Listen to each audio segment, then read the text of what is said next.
All right, folks, what's going on? That's what I'm talking about right there. Just like that. That's the way you get a week started. Happy Monday. Put both feet on the ground. Let's do it right now.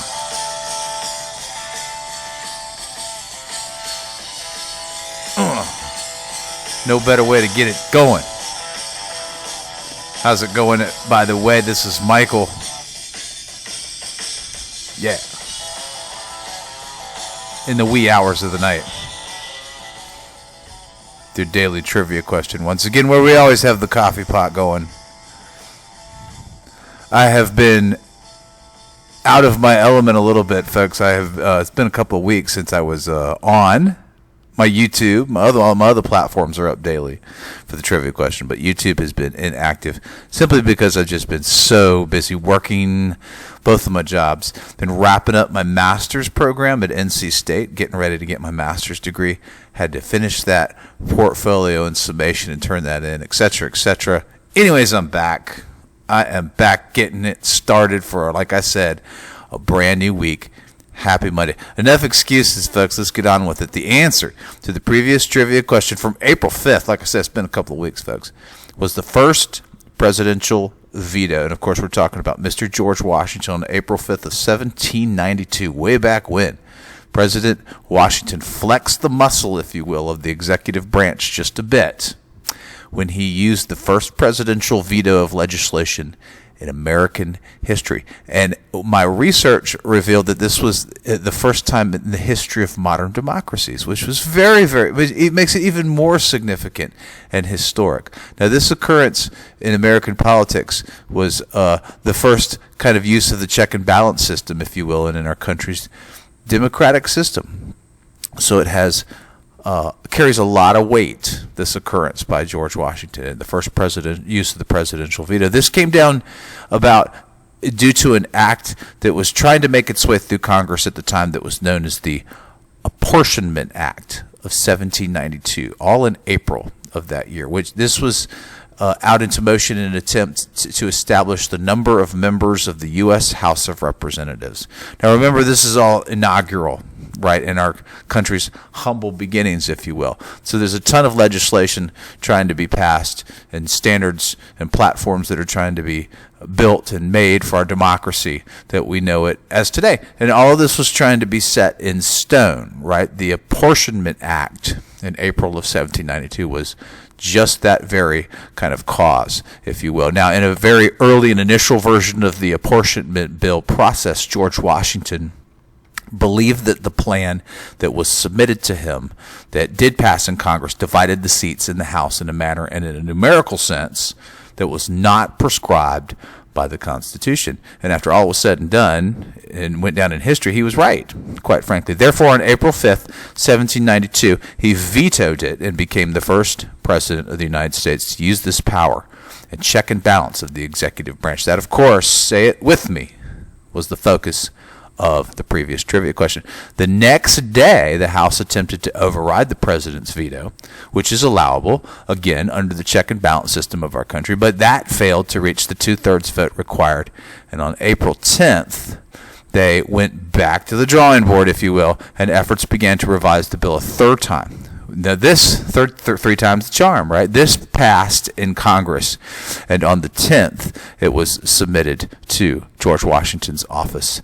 And this was the version that President Washington did, in fact, approve and sign into law on April 14th. So they got it done quickly, but that first version on April 5th, President George Washington vetoed, thereby successfully, after all was said and done, it successfully set the numbers for the House of Representatives of our country's Congress, which was the intent to begin with. Took them a while to get there, though. Now, very significant to all of this was Washington's reasoning, which was highlighted in two notable objections. Very significant. The first of which was that the bill did not have a uniform ratio to reach the numbers of representatives to population set forth in the bill. Secondly, and most importantly, the bill allotted to 8 of the states more than 1 for every 30,000.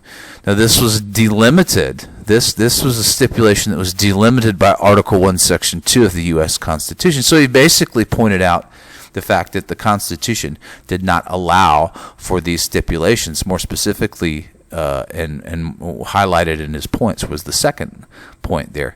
And he essentially told Congress, he says, "Look, this is the rule book right here. Look, it's in black and white. You guys are not playing by the rules as per the Constitution."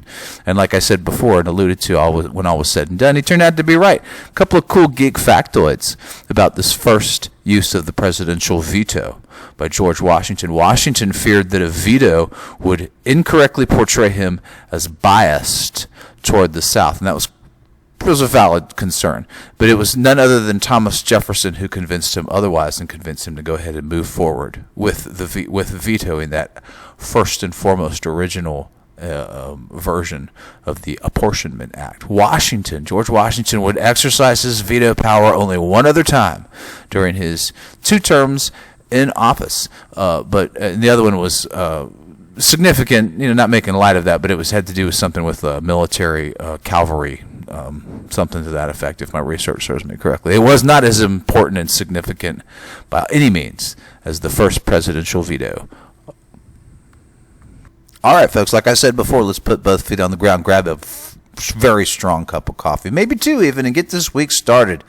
For April 17th, here is your brand new trivia question as we get back up and running with the trivia questions in the wee hours of the night. On this day, in 1961, a CIA-financed and trained group of refugees land in Cuba and attempts to topple the communist government of Fidel Castro. This attack, which was an utter failure and further agitated already tense relations between the United States and Cuba, became known as this.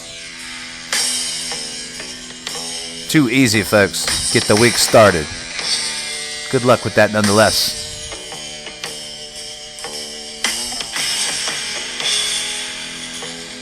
I'll be here later on this week. Take a couple nights off, but I will be back, folks. And so will the trivia questions.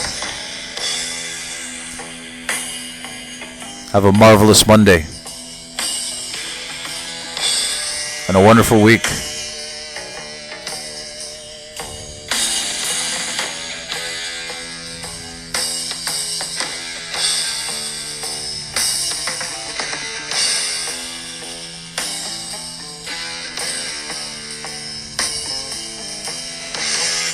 Peace out.